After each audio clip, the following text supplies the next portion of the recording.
Good morning students. आज हम बात करेंगे कि पवन का वेग बढ़ने से वायु दाब घट जाता है।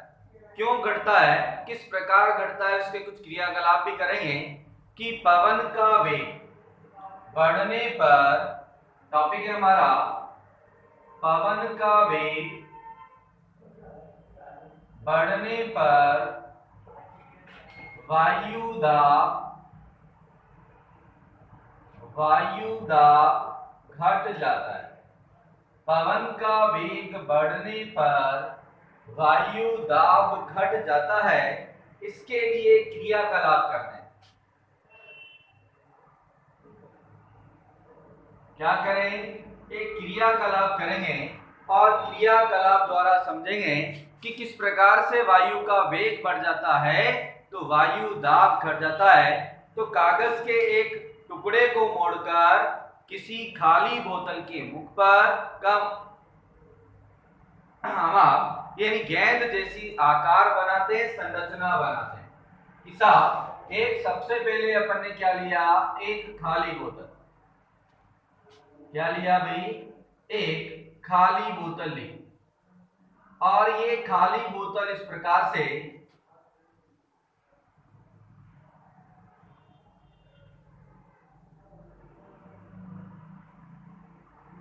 ठीक है, यह है खाली बोतल और यहां पर अपन ने कागज को मोड़कर एक गेंद जैसी संरचना बना ली।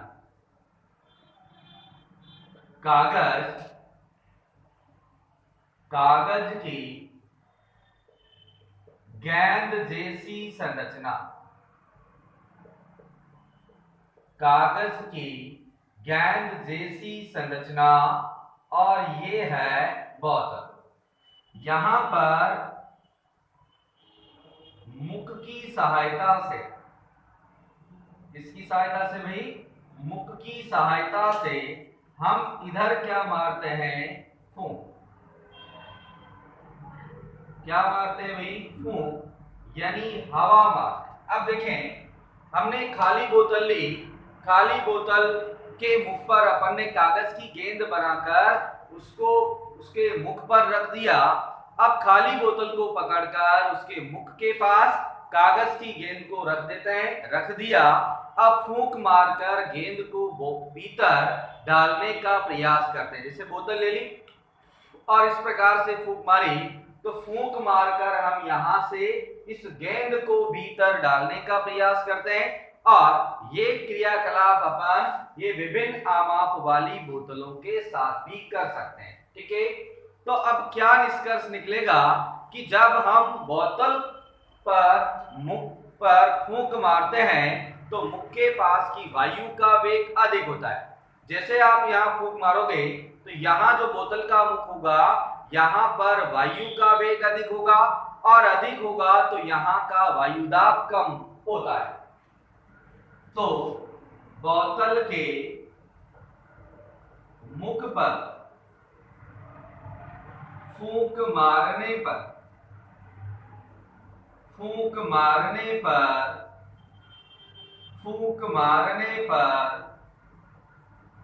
वायु का वेग अधिक होता है।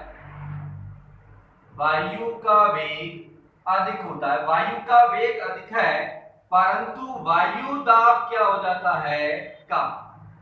वायु दाब क्या हो जाता है, कम।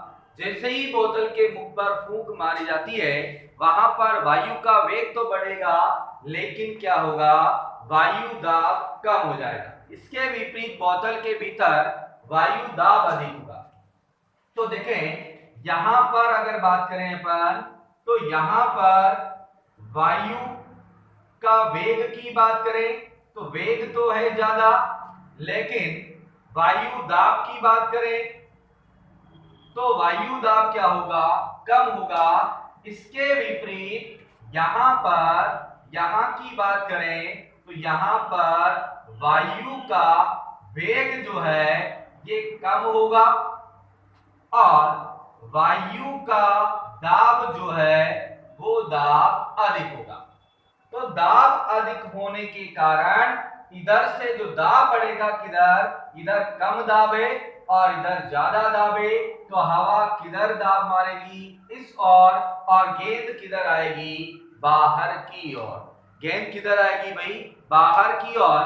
तो बोतल के भीतर वायु दाब उसके मुख के निकट के दाब से अधिक होता है, इसी कारण बोतल के भीतर की वायु गेंद को बाहर की ओर धकेलती है। तो जो बोतल के भीतर की वायु है वो गेंद को किधर धकेलेगी, बाहर की ओर। अतः स्पष्ट होता है कि पवन का वेग बढ़ने से वायु का दाब कम हो जाता है। कि साहब पवन का क्या बढ़ेगा, तो साहब पवन का वेग यदि बढ़ा तो वायु दाब क्या हो जाएगा, कम हो जाता है। वायु दाब क्या हो जाता है, कम हो जाता है। तो पवन का वेग बढ़ने से वायु दाब कम हो जाता है। इसी के साथ साथ अपन एक और क्रियाकलाप शुरू करते हैं। एक और क्रियाकलाप कि लगभग समान आकार के दो गुब्बारे लेते हैं तथा उन गुब्बारों में थोड़ा पानी भरते हैं। ये समान आकार के दो गुब्बारे, समान आकार के दो गुब्बारे लेते हैं। ये समान आकार के दो गुब्बारे ले लिए और इन गुब्बारों में क्या भरते हैं भाई, थोड़ा पानी भरते हैं। तो ये तो क्या है, पानी, और ये क्या है, गुब्बारे। और यहां बात करें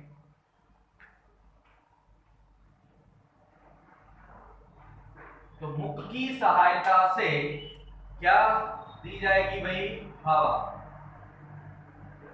यानी फूंक मारी जाएगी। ठीक है।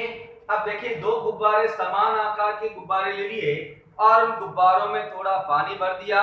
गुब्बारों को किसी छड़ से 8 से 10 सेंटीमीटर की दूरी पर बांध दिया। तो ये जो दूरी है इनकी, ये दूरी कितनी है, 8 से 10 सेंटीमीटर। कितनी है भाई, 8 से 10 सेंटीमीटर। और 8 से 10 सेंटीमीटर पर किसी छड़ से इन्हें यहां पर इस प्रकार से क्या कर दिया, बांध दिया। ठीक है। अब दोनों गुब्बारों के बीच फूंक मारते, इस प्रकार से फूंक मारते हैं तो क्या निष्कर्ष निकलता है, दोनों गुब्बारों के बीच जब फूंक मारी जाती है तो क्या निष्कर्ष निकलता है, तो गुब्बारों के बीच फूंक मारते हैं तो गुब्बारे एक दूसरे के पास आने का प्रयास करते हैं। तो फूंक मारने पर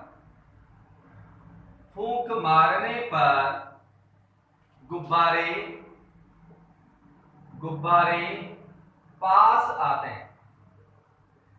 फूंक मारने पर गुब्बारे एक दूसरे के पास आते हैं जब गुब्बारों के बीच के स्थान की वायु का दाब, देखें गुब्बारों के बीच के स्थान की वायु दाब कम हो जाता है, जिससे अब देखो यहां क्या होगा कि साहब जैसे ही यहां पर फूंक मारी जाएगी तो गुब्बारों के बीच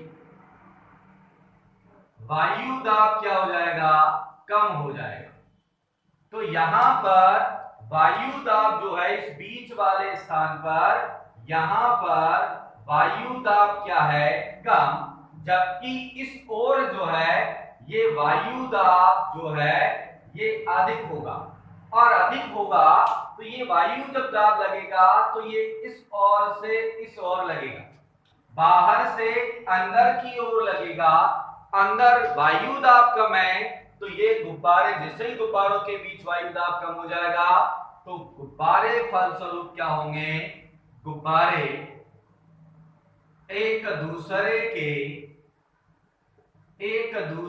के पास आएंगे या एक दूसरे के पास आने का प्रयास करेंगे। एक दूसरे के पास आने का प्रयास करेंगे। इसका मतलब यहां भी निष्कर्ष निकलता है कि पवन का वेग बढ़ेगा, पवन का वेग बढ़ेगा तो वायु दाब घटेगा। तो पवन का वेग बढ़ने पर वायु दाब कम होता है। तो दोनों प्रयोगों के द्वारा अपन ने स्पष्ट किया कि जब जब पवन का वेग बढ़ेगा तब तक वायु दाब घटेगा। तो आज के लिए इतना ही। Thank you.